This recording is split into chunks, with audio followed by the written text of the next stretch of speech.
অটোক্যাডের একটা লাইনকে সোজা এবং বাঁকা করার জন্য যেসব আমাদের কাজ করতে হয়, আমরা খুব সহজে একটা লাইনকে স্ট্রেট এমনকি অ্যাঙ্গেল করতে পারি।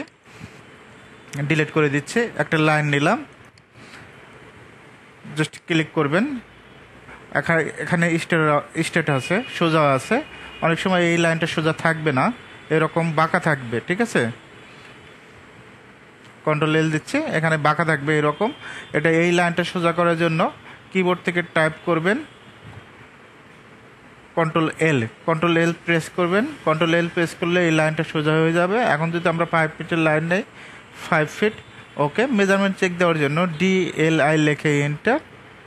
First point, second point. এখান থেকে যদি আপনি লাইন নেন, ডটের উপরে আন্ডারে লাইনে ক্লিক করবেন। এখান থেকে লাইনটা আমরা কন্ট্রোল এল দিয়ে কাজ করতে পারি। ফাংশনের F8 দিবেন।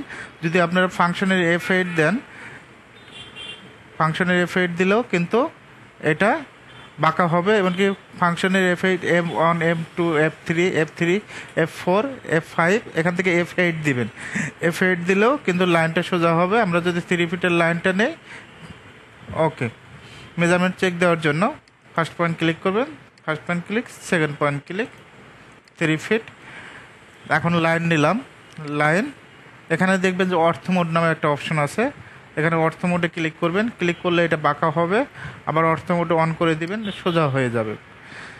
আমি অর্থ মোডটা যদি বাঁকা করি, আমি আমার কিন্তু পয়েন্টে নিতে পারবো, সঠিক পয়েন্টে। অ্যাঙ্গেল পয়েন্ট যদি নেওয়ার প্রয়োজন পড়ে, এখান থেকে অ্যাঙ্গেল পয়েন্ট নিয়ে নেবেন। এখন যদি এখানে স্টেট প্রয়োজন পড়ে, আবার অর্থ মোডটা অন করব, এখান থেকে স্টেট মেজারমেন্টে জাস্ট ক্লিক করলেই হয়ে যাবে। এইভাবে চাইলে অটোক্যাডে একটা লাইনকে সহজেই সোজা এমনকি বাঁকা করতে পারবেন।